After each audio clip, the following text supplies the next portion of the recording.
ಎಲ್ಲರೂ ಹೆಂಗದಿರಿ? ಎಲ್ಲರೂ ಆರಾಮಾಗಿದ್ದೀರಿ ಅನ್ಕೊತೀನಿ. ನಾನಂತೂ ಆರಾಮಾಗಿದ್ದೀನಿ. ನನ್ನ ಮಗಳಿಗೆ ಆಲ್ರೆಡಿ 6 ಮಂತ್ 15 ಡೇಸ್ ನಡೆಯತೈತಿ. ಇವಾಗ ಆಲ್ರೆಡಿ ಅವಳಿಗೆ ಸಾಲಿಡ್ ಫುಡ್ ಸ್ಟಾರ್ಟ್ ಮಾಡೀನಿ.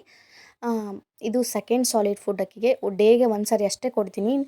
ಅದನ್ನು ನಿಮ್ಮ ಜೊತೆ ಶೇರ್ ಮಾಡ್ಕೋಬೇಕು ಅಂಥೇಳಿ, ಅಂದರೆ ನಿಮಗೂ ಹೆಲ್ಪ್ ಆಗಲಿ ಅಂಥೇಳಿ ವಿಡಿಯೋ ಮಾಡತ್ತೀನಿ. ಇದು ರಾಗಿ ಕಾಳು. ಒನ್ ಡೇ ಫುಲ್ ನಾನು ಇದನ್ನು ನೈಟ್ ನೆನೆಯೋಕ್ಕಿಟ್ಟು ಮಾರ್ನಿಂಗ್ ಎದ್ದು ಮೊಳಕೆ ಕಟ್ಟಿರೋದು.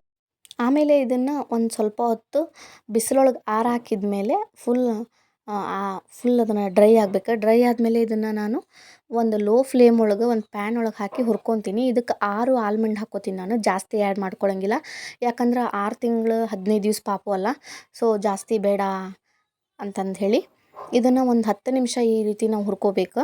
ಆಲ್ಮಂಡನ್ನು ಇದನ್ನು ಹುರ್ಕೊಳ್ಳೋದ್ರಿಂದ ಸ್ವಲ್ಪ ಚಲೋ ಅನ್ನಿಸ್ತೈತಿ. ಪಾಪುಗಳಿಗೆ ರಾ ಕೊಡೋ ಥರ ಅನ್ನಿಸ್ಬಾರ್ದು. ಕಂಪ್ಲೀಟಾಗಿ ಇದನ್ನು ನಾನು ಪೂರ್ತಿಯಾಗಿ 10 ನಿಮಿಷ ನಾವು ಕರೆಕ್ಟಾಗಿ ಇದನ್ನು ಹುರ್ಕೋಬೇಕು. ಹುರ್ಕೊಂಡಿದ್ದಾದಮೇಲೆ ಇದಕ್ಕೆ ನಾನು ಬನಾನಾ ಪ್ಯೂರಿ ಮಾಡ್ಕೊಂಡಿನಿ. ಬನಾನಾ ಪ್ಯೂರಿನೂ ಜಾಸ್ತಿ ಹಾಕೋಬಾರ್ದು, ಒಂದು 2-3 ಸ್ಲೈಸ್ ಅಷ್ಟೇ. ಇವಾಗ ನೋಡಿ, ಇದು ಕಂಪ್ಲೀಟಾಗಿ ಕೂಲ್ ಆಗೋಕೆ ಬಿಟ್ಟು ಮಿಕ್ಸಿ ಜಾರ್ ಒಳಗೆ ಸಣ್ಣಗೆ ಇದನ್ನು ಒಂದು ಹಿಟ್ಟು ಟೈಪ್ ಮಾಡ್ಕೋಬೇಕು. ನಾವು ಹೊರಗಡೆ ಎಲ್ಲ ಶಾಪ್ ಒಳಗೆ ಸೆರೆಲಾಕ್ ತರೋಕ್ಕಿಂತ ಈ ಥರ ಮನೆಯೊಳಗೆ ಹೆಲ್ದಿಯಾಗಿ ಹೈಜಿನಿಕ್ಕಾಗಿ ಮಾಡ್ಕೊಂಡ್ರೆ ಮಕ್ಕಳಿಗೆ ಇನ್ನೂ ಒಳ್ಳೆಯದು. ಯಾಕಂದ್ರೆ ಅವಾಗ ತಾನೇ ಬೆಳೀತಿರೋ ಮಕ್ಕಳಿಗೆ ನಾವು ಚಲೋ ಫುಡ್ ಕೊಡಬೇಕು ಅನ್ನೋದು ನನ್ನ ಅಭಿಪ್ರಾಯ. ನೋಡ್ತಾ ಇದ್ರಲ್ಲ, ಈ ರೀತಿ ಕನ್ಸಿಸ್ಟೆಂಟಿ ಬರಬೇಕು. ನೀವು ಸೆರೆಲಾಕ್ ಯಾವ ರೀತಿ ಹಾಕ್ತಿರಲ್ಲ ಅದೇ ರೀತಿ ಬರಬೇಕು. ಬಟ್ ಸೆರೆಲಾಕನ್ನು ಯೂಸ್ ಮಾಡೋಕ್ಕೆ ಹೋಗಬೇಡ್ರಿ. ನೋಡ್ತಾ ಇದ್ರಲ್ಲ, ನಾನು ಗಂಟಾಗಬಾರ್ದು. ರಾಗಿ ಯಾಕಂದರೆ ನಾವು ಬಿಸಿ ನೀರಿಗೆ ಹಿಟ್ಟು ಹಾಕಿದ ಗಂಟಾಗ್ಬಿಡ್ತೈತಿ. ಸೊ ನಾನು ಅದಕ್ಕೆ ತಣ್ಣೀರಿಗೆ ಫಸ್ಟ್ ಇದನ್ನು ಒಂದು 2 ಸ್ಪೂನು, ಯಾಕಂದರೆ ಇವಾಗ ಫಸ್ಟ್ ಟೈಮ್ ಕೊಡ್ತಾ ಇರೋದು ಆಕಿಗೆ ಅಂತಂದ್ರೆ ನಾವು ಸ್ವಲ್ಪ ತೆಳುವಾಗಿಯೇ ಕೊಡಬೇಕಲ್ಲ, ಗಂಟಾಗಬಾರ್ದು ಅಂತೇಳಿ ಫಸ್ಟ್ ತಣ್ಣೀರೊಳಗೆ ಇದನ್ನು ನಾನು ಹಾಕ್ಕೊಂಡು ಮಿಕ್ಸ್ ಮಾಡ್ಕೊಂಡು ಆಮೇಲೆ ಇದನ್ನು ಕುಕ್ ಮಾಡ್ಕೊತೀನಿ. ನೋಡ್ತಾ ಇರ್ಬೋದು ನೀವು. ಅಂದರೆ ಲಾಸ್ಟ್ ಟೈಮ್ ನಾನು ಮೆಡಿಕಲ್ಗೆ ನನ್ನ ಮಗ ಸಣ್ಣವನಿದ್ದಾಗ ಹೋಗಿದ್ದೆ. ಕೇಳಿದೆ ಅವ್ರಿಗೆ ಸೆರೆಲಾಕ್ ಕೊಡ್ರಿ ಅಂಥೇಳಿ. ಅವ್ರು ಹೇಳಿದರು, ನೀವು ಮನೇಲೇ ಏನಾದರೂ ಮಾಡ್ಕೊರಿ, ನೀವು ಈ ಥರ ಶಾಪ್ ಒಳಗೆಲ್ಲ ತೊಗೊಳಕ್ಕೆ ಹೋಗ್ಬೇಡ್ರಿ, ಹೈಜಿನಿಕ್ ಆಗಿರೋಂಗಿಲ್ಲ, ಹೆಂಗೆ ಮಾಡಿರ್ತಾರೆ ಏನು ಅಂತ ಹೇಳಿದರು. ಸೊ ಅದಕ್ಕೆ ಆವಾಗಿಂದ ಮನೆಯೊಳಗೆ ಪ್ರಿಪೇರ್ ಮಾಡ್ಕೊತೀನಿ. ಇವಾಗ ನಾನು ಬನಾನಾ ಪ್ಯೂರಿ ಏನು ಮಾಡಿಟ್ಕೊಂಡಿದ್ದಲ್ಲ, ಒಂದು 2-3 ಸ್ಲೈಸ್ ಅಷ್ಟೇ ಬನಾನಾ ಹಾಕಿದ್ದೆ, ಜಾಸ್ತಿನೂ ಹಾಕಿಲ್ಲ. ಅದನ್ನು ಹಾಕ್ಕೊಂಡು ಚೆಂದಾಗಿ ಮಿಕ್ಸ್ ಮಾಡಿಕೊಂಡು ಒಂದು 2-3 ಮಿನಿಟ್ಸ್ ಇದನ್ನು ಕರೆಕ್ಟಾಗಿ ಕುಕ್ ಮಾಡ್ಕೊತೀನಿ.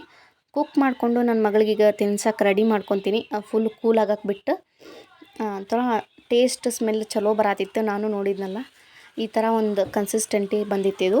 ಇದನ್ನು ನನ್ನ ಮಗಳಿಗೀಗ ತಿನ್ನಿಸ್ತೀನಿ. ನೋಡ್ರಿಲೇ, ನನ್ನ ಮಗಳಿಗೆ ತಿನ್ಸಕ್ಕೆ ಕಷ್ಟಪಡೋದು ಒಂದೊಂದಲ್ಲ, ತಿನ್ಸಾಕತ್ತೀನಿ ಉಗುಳಾಕತ್ತಾಳದು. ಕಣ್ಣು ನೋಡ್ರಿ ಎಷ್ಟು ದೊಡ್ಡ ಮಾಡ್ಯ.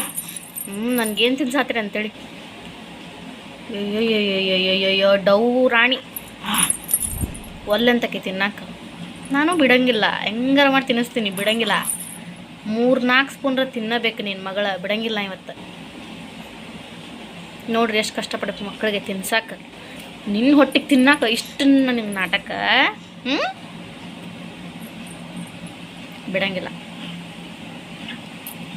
ಅಂತೂ ಇಂತೂ ಸರ್ಕಸ್ ಮಾಡಿ ಒಂದು 2-3 ಸ್ಪೂನ್ ತಿನ್ನಿಸ್ಬಿಟ್ಟೆ. ನೋಡ್ರಿ ಬಾಯಿ ಹೆಂಗೆ ಮಾಡ್ಕೊಂಡಾಳ. ಕಣ್ಣು ಅಂತವು ದೊಡ್ಡ ಮಾಡ್ಕೊಂಡಿದ್ಲು. ಅವ್ರ ಅಣ್ಣ ಬಂದು ಮಾತಾಡ್ಸತ್ತಿದ್ದ, ಸೊ ಅವ್ನಿಗೆ ನೋಡಾತಿದ್ಲು. ತಿನ್ನಂದ್ರೆ ಈ ಪ್ಲಾಸ್ಟಿಕ್ ತಿನ್ನಕತ್ತಾಳ ನೋಡ್ರಿ ಹುಡುಗಿ. ಅಲ್ಲ, ಅದು ಗಂಜಿ ತಿನ್ನಂದ್ರೆ ಒಲ್ಲಂತ, ಇದು ಪ್ಲಾಸ್ಟಿಕ್ ಬೇಕಂತಾಗಿ. ವಿಡಿಯೋ ಇಷ್ಟ ಆದ್ರೆ ಒಂದು ಲೈಕ್ ಮಾಡಿರಿ, ಫಾಲೋ ಮಾಡಿರಿ, ಚಾನಲ್ ಸಬ್ಸ್ಕ್ರೈಬ್ ಮಾಡಿಕೊಡಿ. Thank you.